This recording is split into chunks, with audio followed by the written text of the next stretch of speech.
Quero cumprimentar a todos nesta oportunidade com a paz do Senhor. Quem vos fala neste momento aqui no nosso canal do YouTube, no nosso momento resumo Escola Bíblica, é o pastor Paulo Delanhese, São Paulo, Jundiaí. Quero convidar você que ainda não está inscrito no nosso canal do YouTube a se inscrever, digitando lá paulo.delanhese.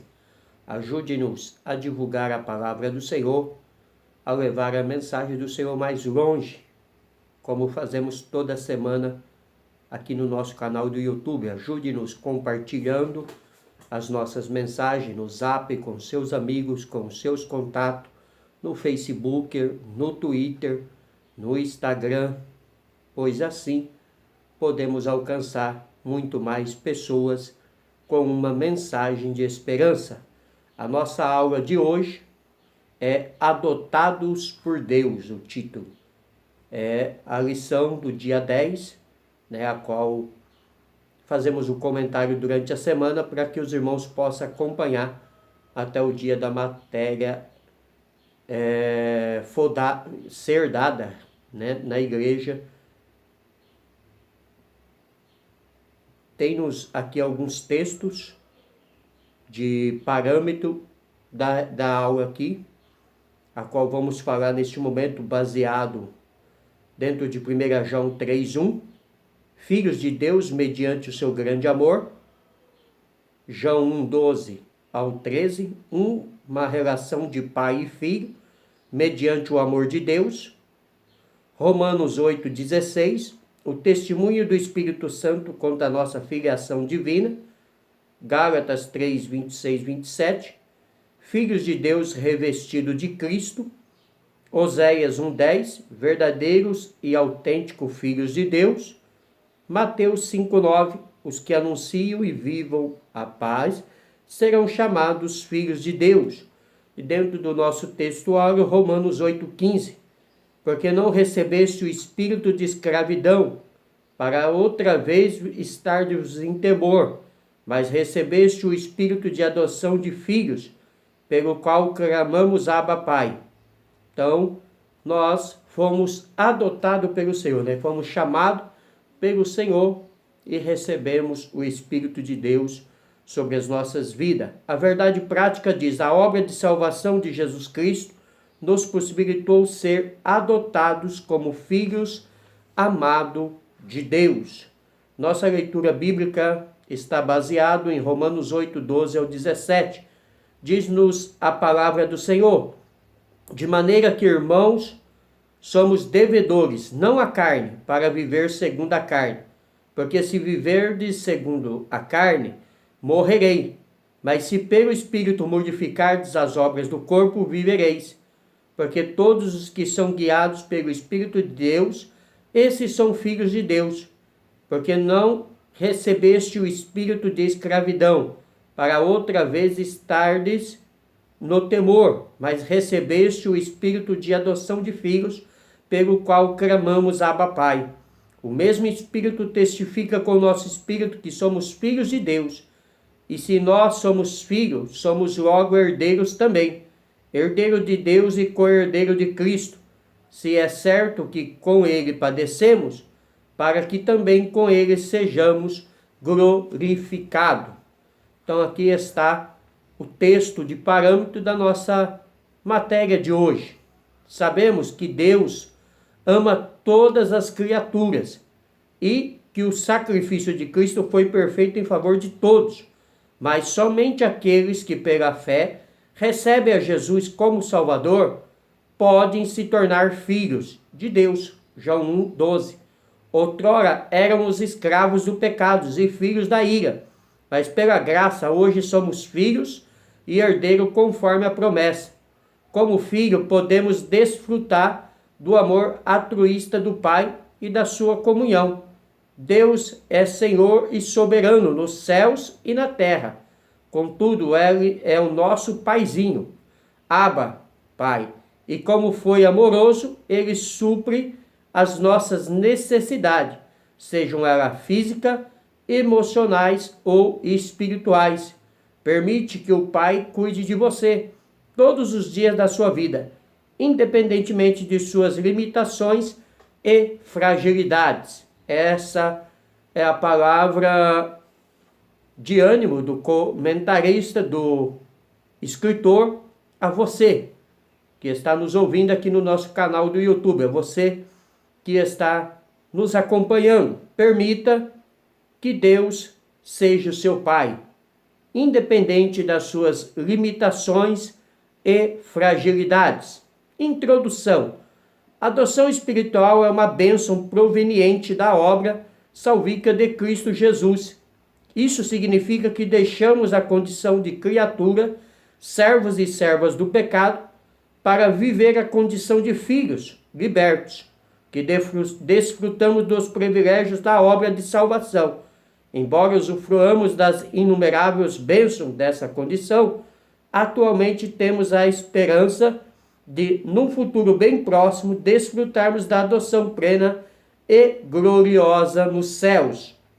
Então, a palavra introdutória, diz que desfrutamos das bênçãos do Senhor aqui, mas que em breve desfrutaremos completamente, não só por um período, não só por algum momento como é hoje, mas desfrutaremos para todo sempre com o Senhor na glória.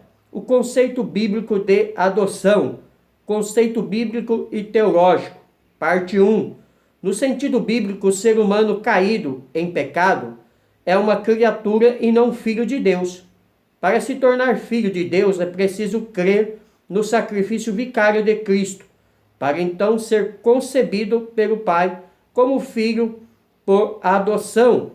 João 1,12, Gálatas 4:5. Assim é possível fazer parte da família de Deus, desfrutando de uma relação terna e amorosa, cuja expressão mais peculiar para descrevê-la é Abba, paizinho. Pai, Gálatas 4:6. É um privilégio ser membro de uma família em que todos passam a chamar e a considerar uns aos outros irmãos em Cristo. 1 Tessalonicenses 2,14. Toda essa bênção só é possível porque fomos feitos filhos de Deus de adoção por Jesus Cristo. Efésios 1,5.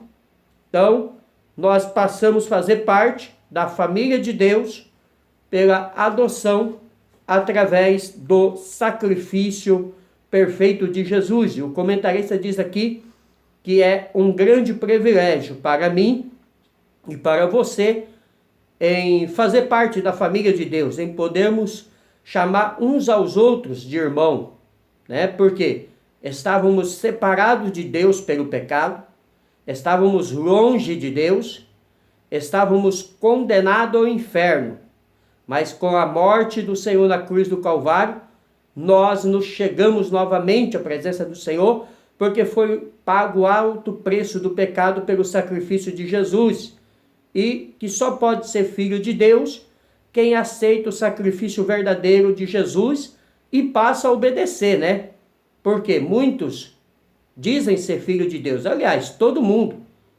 Praticamente qualquer um que você perguntar se ele é filho de Deus, se ele ama a Deus, ele vai dizer que sim. Se ele tem Deus por pai, ele vai dizer que sim.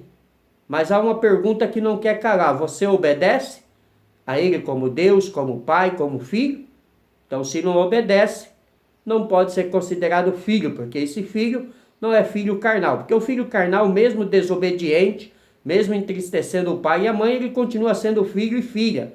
Mas nesse caso, que é uma adoção, o pai só mostrará amor e misericórdia se essa pessoa se arrepender dos seus atos. Se não, ao contrário, irá para o inferno, Não é que estamos condenando ninguém, não é que estamos julgando ninguém, mas a palavra de Deus diz que não há outro caminho, ou a obediência ou não a obediência. Benefícios da adoção, parte 2 do tópico 1. Fazer parte de uma família, nesse caso da família de Deus, Efésios 2,19, traz inúmeros benefícios: segurança, confiança e sentido de pertencimento a uma casa eterna. Esse termo lembra um lugar de refúgio, paz e descanso. Nesse sentido, no mundo conturbado em que vivemos, encontrar a casa do Pai é um grande alívio, é um antídoto contra as perturbações, angústias e aflições nos dias atuais. Além disso, a adoção divina nos tira o senso de inferioridade que o pecado carrega e nos coloca. Aí Deus nos leva a um lugar elevado, tirando-nos da potestade e das trevas e transportando-nos para o reino do seu Filho, do seu amor. Gálatas 1:13. Então, Deus nos adota como filho, nos chama como filho, nos traz a sua presença, traz-nos o benefício de herdeiros do Senhor, né? De remidos, de liberto, de transformado, né? De pecador para servos, para pessoas livres, reconciliado com Deus. Parte 3, herdeiros da promessa. O Espírito Santo testifica ao nosso coração que somos filhos de Deus. Romanos 8,16. Somos filhos porque fomos adotados pelo Pai. Passamos a fazer parte de sua família e a desfrutar do privilégio de sermos os seus herdeiros, por meio da adoção divina. Deixamos de ser escravos, sem herança e nem direito, para nos tornarmos filhos, portadores de todos os privilégios da casa do Pai. Logo temos uma herança incorruptível, incontaminável, imarcessível, que está reservada nos céus para nós. 1 Pedro 1,4. Então, como filho e como adotado de Deus, como livre do pecado e livre da condenação, e adquirido a família de Deus, logo temos uma casa do Pai e temos o direito de participar de todos os benefícios que os filhos têm dentro da casa do Pai. Então, eu e você somos levados à presença do Senhor. Adoção é um termo jurídico, como veremos logo mais, a qual torna aquela pessoa que antes não tinha um lar, antes não tinha uma casa, antes não tinha um pai, não tinha uma mãe, agora em alguém que é adotado pelo coração, pelo amor, e passa a pertencer a determinada família e passa automaticamente a ter direito de todos os mesmos benefícios que o filho legítimo tem. Foi exatamente o que Deus fez conosco, porque Israel são os filhos legítimos de Deus. Israel é o povo escolhido de Deus e sempre será, né? Deus nunca abandonará Israel. Israel pode passar pelas provações, pelas angústias, pelos problemas qualquer, mas no fim Deus irá ao encontro dele, que nós sabemos muito bem na história da grande tribulação e quando Jesus vem para salvar Israel. Só que eles rejeitaram, e a Bíblia diz, né, que como eles rejeitaram, a todos quanto aceitarem, deu o direito de serem chamados filhos de Deus. E nós, os gentios, porque não fazemos parte dessa aliança, éramos gentios, era um povo rejeitado, fomos enxertados na oliveira verdadeira. Qual é a oliveira verdadeira? O Senhor Jesus. Então eu e você hoje temos esse grande privilégio. Parte 2. Adoção no tempo presente. Parecidos com o Pai. O apóstolo João afirma que há uma esperança dos que são chamados filhos de Deus.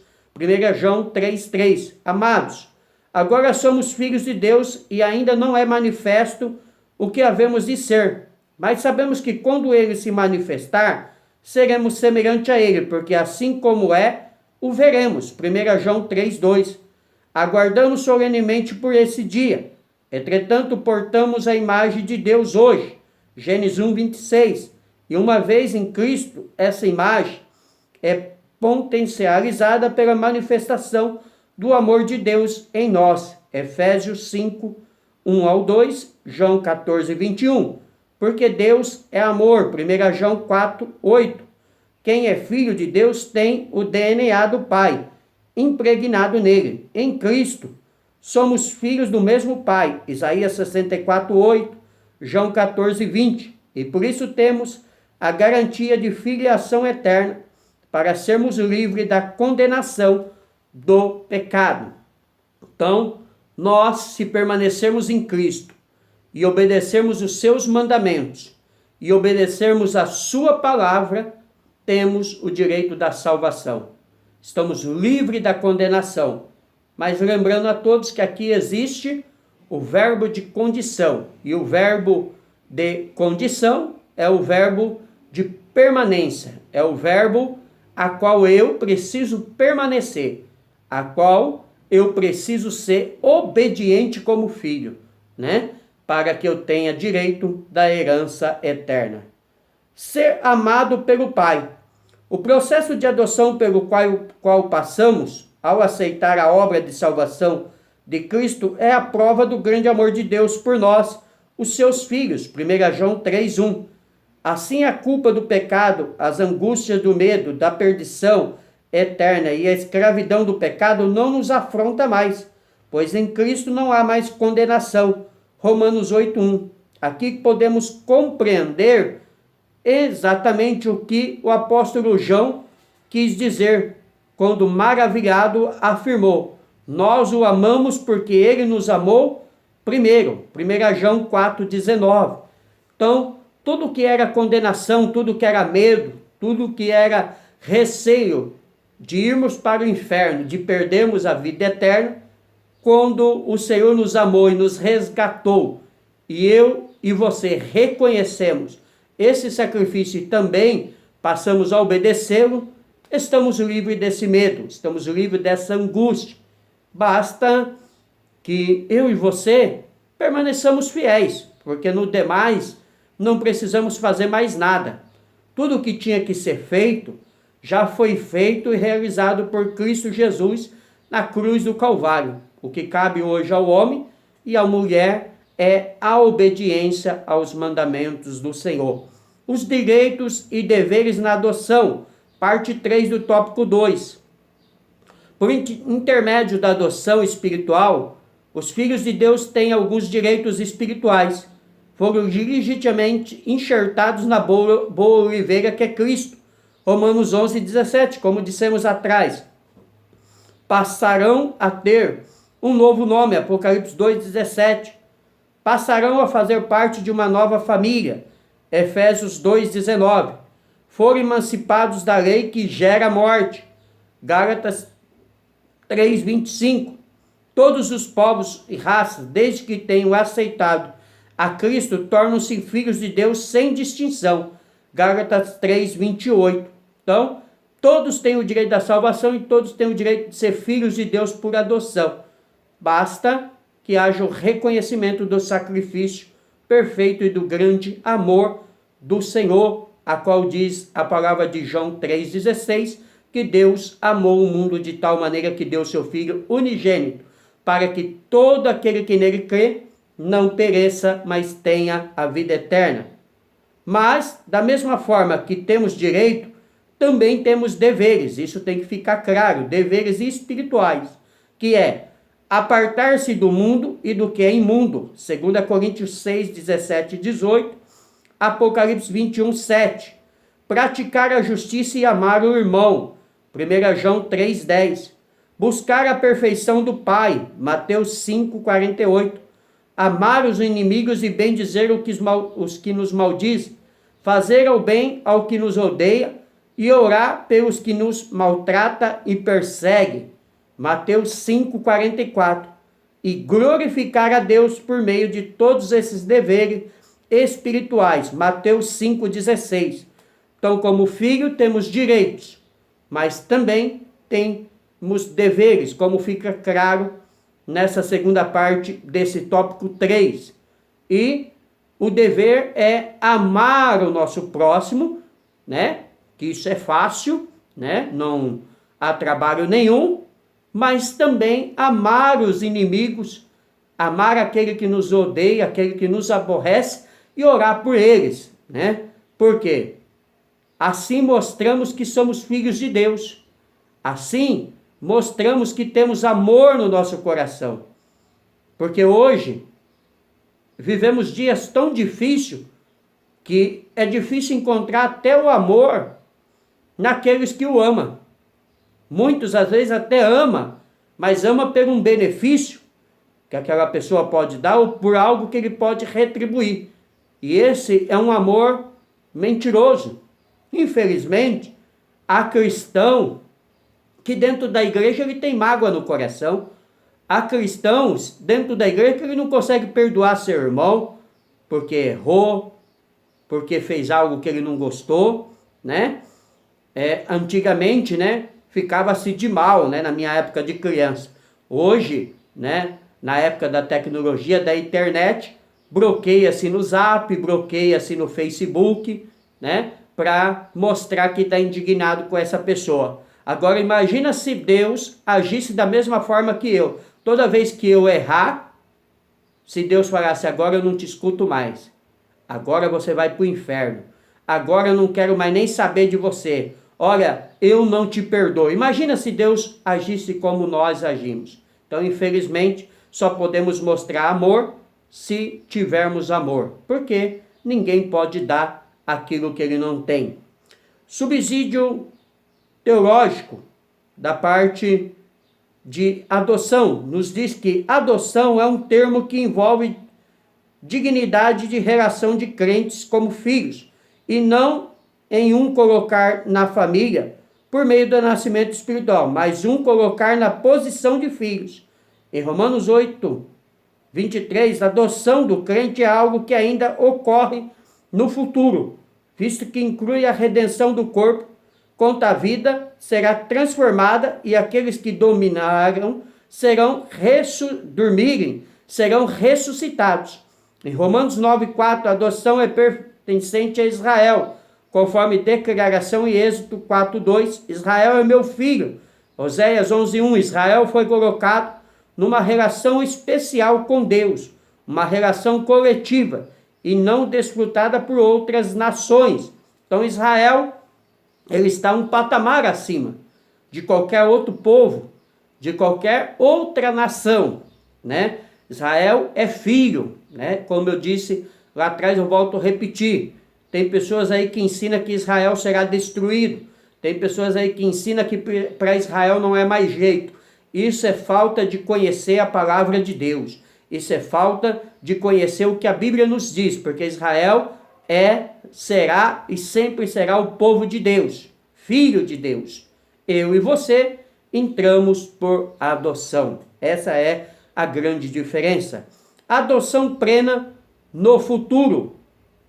Embora desfrutemos aqui na terra dos benefícios da adoção espiritual, a alegria plena dessa realidade se dará somente quando da manifestação plena e literal de Jesus Cristo na ocasião de sua gloriosa vinda.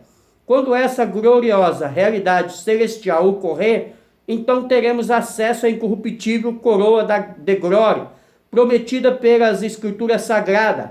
1 Pedro 5,4. É verdade que há uma luta interna nos filhos de Deus quanto a essa esperança, conforme escreve o apóstolo Paulo. Nós mesmos que temos as primícias do Espírito, também gememos em nós mesmos, esperando a adoção, a saber, a redenção do nosso corpo. Romanos 8, 23. Mas prevalece a esperança de que no céu a nossa redenção será completa, perfeita e plena, em que mortal será absolvido pela vida. 2 Coríntios 5,4. Um dia assim, como Cristo foi glorificado, nós o seremos. Uma realidade que não se pode comparar com as aflições deste mundo. Romanos 8, 18. Bendita esperança. Assim como Cristo, venceu a morte, assim como Cristo triunfou sobre a morte, sobre o pecado, um dia eu e você também triunfaremos sobre a morte, sobre o pecado e recebemos a justa recompensa que é a coroa da vida. E Paulo diz que nós seremos semelhante a ele. Semelhante a ele a quem? Semelhante a Jesus, né? Nós nunca mais teremos medo de pecar. Nós nunca mais correremos o risco de perder a nossa coroa, como diz o apóstolo João no capítulo 3, versículo 11 de Apocalipse. Por quê? Porque naquele dia já teremos vencido tudo que tinha que se vencer. Todas as etapas desta vida pecaminosa estará vencida. Então Paulo diz que aqui trabalhamos, lutamos e muitas das vezes sentimos dor, né? Muitas das vezes sentimos dificuldade, muitas das vezes sentimos medo, né? Mas tudo isso passará quando o Senhor vier buscar a sua igreja e nós, estando vivos aqui ou mortos, ressuscitaremos para a glória do Senhor nosso Deus. Esperando a adoção completa. Embora estejamos adotados na família de Deus, 1 João 3,1, só conheceremos a plenitude do que realmente isso significa quando o Senhor nos ressuscitar dentre os mortos, como eu acabei de falar. Hoje vivemos uma expectativa, mas quando o Senhor nos ressuscitar dentre os mortos, 1 Tessalonicenses 4,17, então viveremos a nossa plena redenção e receberemos a nossa coroa. Então receberemos a herança completa quando Cristo nos ressuscitar pelo Pai Celestial e viveremos eternamente em sua maravilhosa presença. Como eu disse, não haverá mais medo de perder esse momento, porque uma vez vencido, vencido para sempre. A casa do Pai. Uma vez filhos de Deus, somos peregrinos em terra estranha. 1 Pedro 2,1. Por isso experimentamos os infortúnios e as dores do tempo presente. Romanos 8, 22, 23. Mas a nossa cidade está nos céus, donde também esperamos o Salvador, o Senhor Jesus Cristo. Filipenses 3, 20. Ansiamos pelo momento em que adentraremos a casa do Pai, eterno, e habitaremos com Ele eternamente. Ali, nossa relação com o Pai não se dará provisoriamente, mas num tempo interrupto, em que estaremos para sempre diante de sua santa presença. Apocalipse 22, 3 ao 5, né? Porque hoje temos a presença de Deus, mas a presença de Deus é interrupta, né? Sentimos o poder, a glória, sentimos a manifestação do Espírito Santo, sentimos o gozo da salvação, só que isso vem e vai. Mas chegará o dia, né? Como diz João, como diz Paulo, né? Como disse o próprio Jesus, que nós estaremos para sempre com o Senhor. E isso não será mais tirado. Nós sentiremos a presença, a glória, a manifestação, o poder, a unção de Deus permanente na nossa vida, interruptamente. Por quê? Porque vencemos o pecado. Adoção, um termo jurídico, como eu disse, né, lá atrás, é o ato de graça soberana mediante a qual Deus concede a todos os direitos, privilégios e obrigações de filiação àqueles que aceitam Jesus Cristo. Embora o termo não apareça no Antigo Testamento, a ideia se acha impregnada em toda a Bíblia, né? Isso não nos resta dúvida. A doutrina da adoção no Novo Testamento leva-nos desde a eternidade passada e através do presente até a eternidade futura, se for apropriada semelhantemente expressão. Paulo diz que Deus nos elegeu nele, em Cristo, antes da fundação do mundo, e nos predestinou para filhos de adoção por Jesus Cristo. Efésios 1, 4, 5. Diz também a respeito de nossa experiência presente, porque não recebeste o espírito de escravidão para outra vez estades em temor, mas recebeste o espírito de adoção de filhos, pelo qual clamamos em nosso espírito, né? Abba, aramaico, pai. Somos plenamente filhos, embora ainda não sejamos totalmente maduros, mas no futuro, ao deixarmos de lado a imortalidade, receberemos a adoção, a saber, a redenção do nosso corpo. Romanos 8, 23. A adoção é uma realidade presente, mas será plenamente realizada na ressurreição dentre os mortos. Deus nos concede privilégios de família, mediante a obra salvífica do seu Filho, incomparável, daquele que não se envergonha de nos chamar de se chamar irmãos. Então Deus nos levará à presença dele para todo sempre, através do sacrifício perfeito de Cristo. Parece um tanto repetitivo, mas é o texto, é a leitura, né? Então está nos falando de sermos adotados por Deus, né? De sermos regenerados por Deus e de sermos levados à presença do Senhor. Vamos à conclusão do nosso resumo aula de hoje. A doutrina da adoção nos mostra que somos filhos de Deus e que um dia fomos aceitos por Ele por causa do seu grande amor. Foi a obra de Cristo na cruz que nos tornou esse processo de adoção possível. Agora nos tornamos herdeiros de todas as coisas juntamente com Cristo Jesus. Firmados na doutrina gloriosa da adoção, podemos nos sentir amados e cuidados por Deus em Cristo Jesus, pois somos objeto de seu inefável amor. Então, a obra perfeita de Cristo na cruz foi o que deu esse direito a mim e a você, que está aqui nos ouvindo no nosso canal do YouTube, está ouvindo-nos aqui neste momento. Esse privilégio, né? Fomos escolhidos antes da fundação do mundo, como diz Paulo, né? A carta sua aos Romanos e a igreja de Éfeso. Mas lembrando a todos, abrindo um parente aqui, né? Que não é com o direito de predestinação, né? Não é com o direito de uma vez salvo, salvo para sempre, né? Quando a Bíblia se refere predestinado desde a fundação do mundo, é que fomos escolhidos. Só que dentro da escolha, dentro da soberania de Deus, eu e você temos o direito de aceitar ou não, né? É um presente. Deus nos deu o presente, Deus já pagou, né? Só que eu decido aceitar. Se eu rejeitar, Deus me rejeita, né? A salvação, ela foi dada gratuitamente a nós, né? A nós, porque a Deus e a Jesus foi o preço mais caro, né? Tem um hino aí que diz que nunca saberei o preço da minha salvação, é porque não conhece a Bíblia. Alguém vai escrever isso aí. Porque o preço da minha salvação, da sua salvação, é o preço da morte de Cristo. Foi o sangue de Cristo na cruz do Calvário.